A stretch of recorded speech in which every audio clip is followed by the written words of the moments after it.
The wheelchair rolled to a stop at the altar. Tears streamed down Eliza's face as she looked up at the man who was being forced to marry her. Marcus stood rigid, his jaw clenched, thinking of his daughter waiting at home. Neither wanted this arrangement, but desperate circumstances had brought them here. What they couldn't possibly know was that in exactly 9 months, Eliza would rise from that wheelchair and take her first steps in years, all because of a kiss that would change everything. If you're moved by this story of unexpected love and miraculous healing, please hit that like button and subscribe to see more heartfelt stories that remind us of the power of human connection. Marcus Sullivan wiped a smudge of peanut butter from his daughter's cheek as he hurried to get her ready for school. At 34, he'd mastered the art of one-handed ponytails and lunch packing while answering work emails on his phone. "Daddy, is my hair okay for picture day?" 7-year-old Lily twisted in front of the hallway mirror, her front tooth missing in her smile. "You look perfect, sweetheart." He checked his watch. "We need to go or we'll be late again." The apartment they shared was small but clean, though bills were stacked on the counter, many stamped with final notices. Since his wife's death 3 years ago, Marcus had been drowning in medical debt while trying to maintain his job as a construction project manager and raise Lily alone. As they rushed out the door, his phone rang. The hospital's billing department, again. He silenced it, knowing he couldn't afford another payment plan. What he didn't know was that this ordinary Tuesday would be the last normal day of his life. Across town, Eliza Chen sat by her apartment window, watching the world move without her. At 32, she'd spent the last 4 years in a wheelchair after a car accident damaged her spinal cord. Doctors had told her she would never walk again. Once a promising physical therapist, Eliza now lived on disability payments that barely covered her medical expenses and rent. Her wealthy parents had cut her off years ago when she'd refused to marry the business partner they'd selected for her. "You're being ridiculous again," her mother said over the phone. "We have a solution to all your problems, and you're still refusing." "I'm not marrying a stranger just because you think it's convenient," Eliza replied, though her voice lacked the conviction it once had. Years of isolation and financial struggle had worn her down. "This isn't about convenience. It's about survival, yours and ours." Her mother's voice turned cold. "Your father's business is failing. The merger with Sullivan Construction is our only hope, but Marcus Sullivan won't sell unless there's something in it for him. He needs money for his daughter's future and help at home. You need financial security and purpose. It's a perfect arrangement." Eliza closed her eyes, feeling trapped. A marriage of convenience? This isn't the 19th century. Call it what you want. But think about it, you'll have a home, financial security, and a child who needs you. What else are you holding out for in your condition? The words stung because they echoed her deepest fears, that no one would ever truly want her again. Marcus slammed his fist on his desk after the call with his bank. His construction company was 3 months from bankruptcy, and Lily's school had called about unpaid tuition. He'd built the business from nothing after learning the trade from his father, but the economic downturn had hit them hard. When his phone rang again, he almost ignored it until he saw it was Richard Chen, a wealthy real estate developer who had been trying to buy his company for months. "Sullivan, I have a proposition that could solve all your problems," Chen said without preamble. "My daughter needs a husband, you need money. It's a simple arrangement." Marcus laughed bitterly. "You want me to marry your daughter for money? What century is this?" "The century where your daughter might end up in foster care if you lose everything," Chen replied coldly. "Eliza is in a wheelchair, but she's intelligent and kind.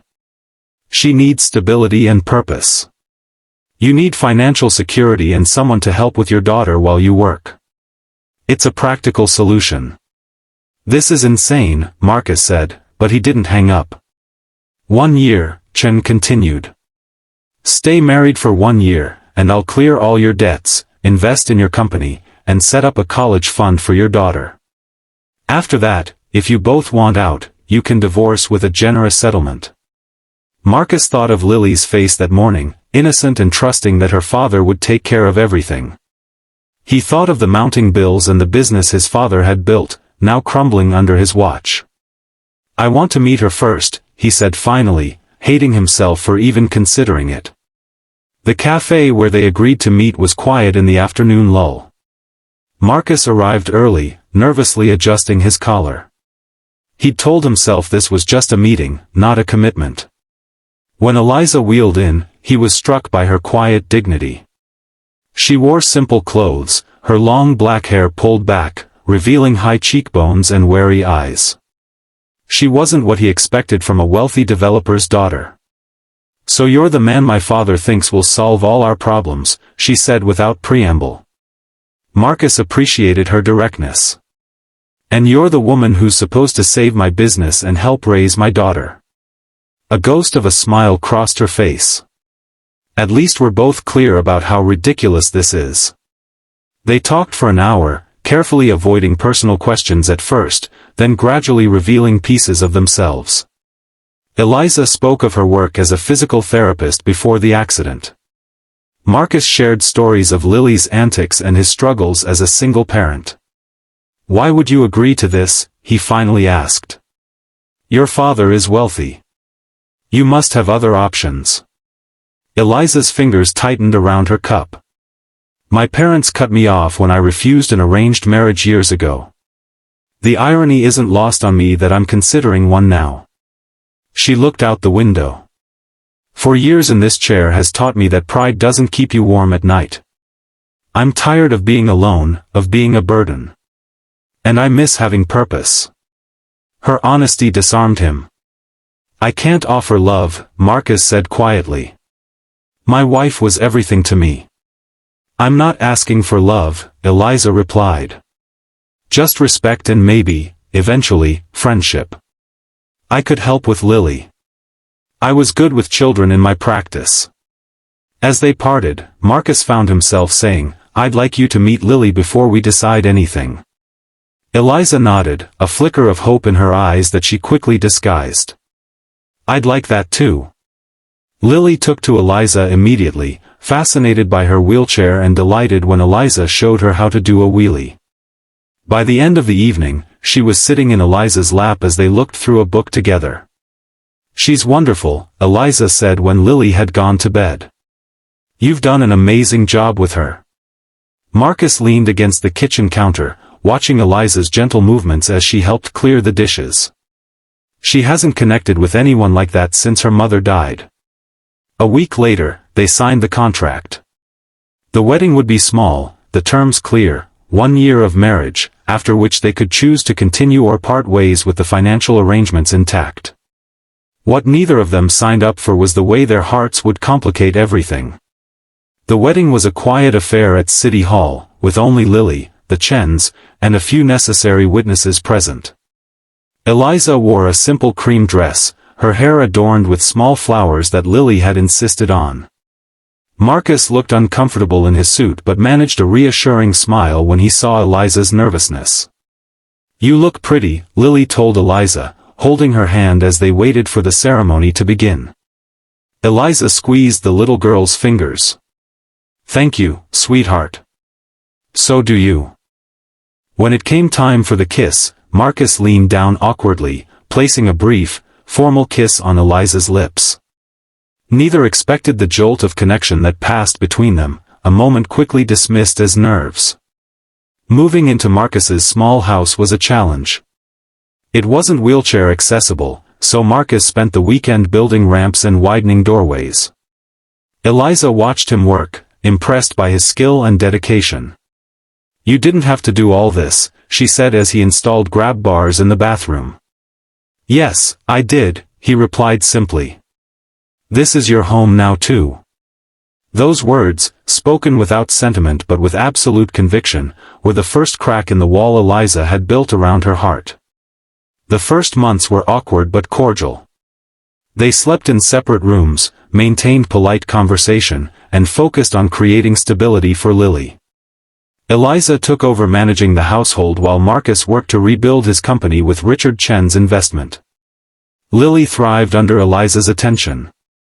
After school, they would bake cookies, work on art projects, or do modified physical therapy exercises that Eliza designed as games.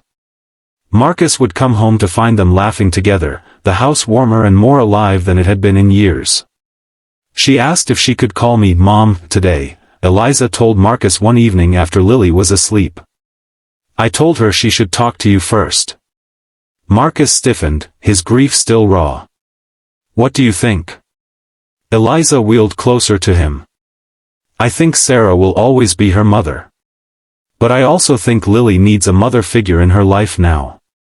I would never try to replace Sarah, but I'd be honored to be a second mom to her." His eyes filled with unexpected tears. "Thank you for understanding that difference." That night, something shifted between them, a new level of trust and respect.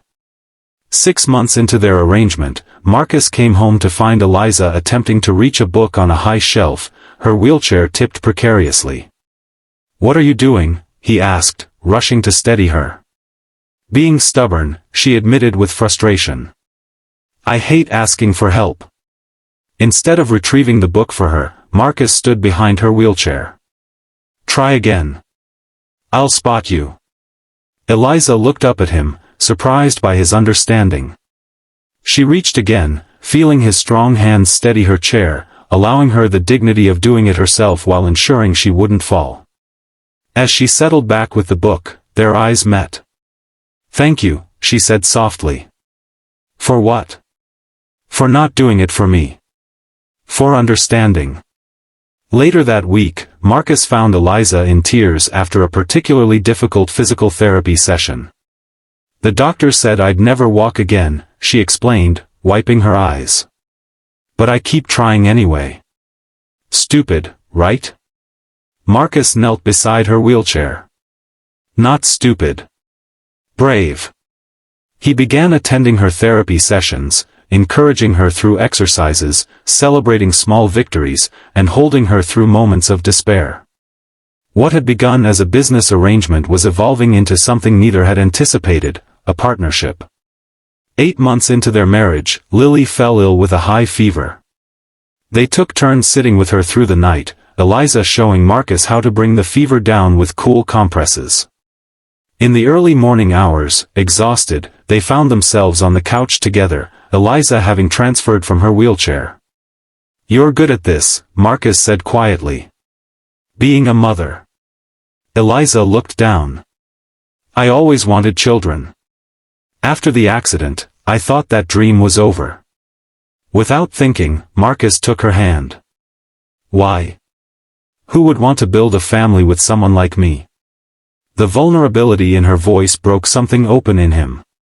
"Someone who sees how extraordinary you are," he answered, surprising himself with his honesty. Their eyes met, and this time, when Marcus leaned in to kiss her, there was nothing formal or contractual about it. The kiss deepened, years of loneliness and unspoken desire flowing between them. When they pulled apart, both were breathless and stunned by the intensity of their connection.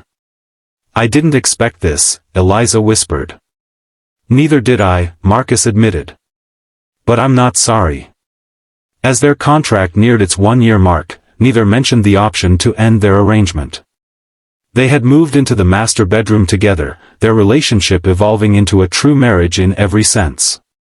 Eliza continued her physical therapy with renewed determination, inspired by her growing feelings for Marcus and her role as Lily's mother. Though the doctors remained pessimistic, she felt stronger, more connected to her body than she had in years.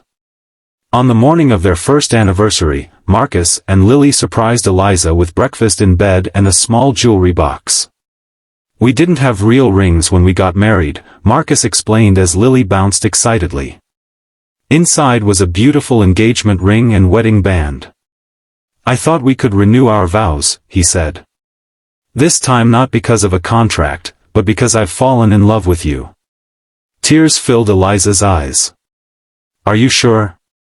This life with me, the limitations." "The only limitation was my own heart," Marcus interrupted. "You've shown me that love doesn't have to be what I expected.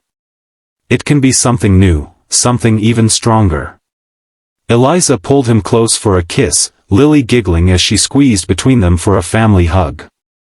Later that day, during her therapy session with Marcus by her side, Eliza felt a tingling in her toes, something the doctors had said would never happen.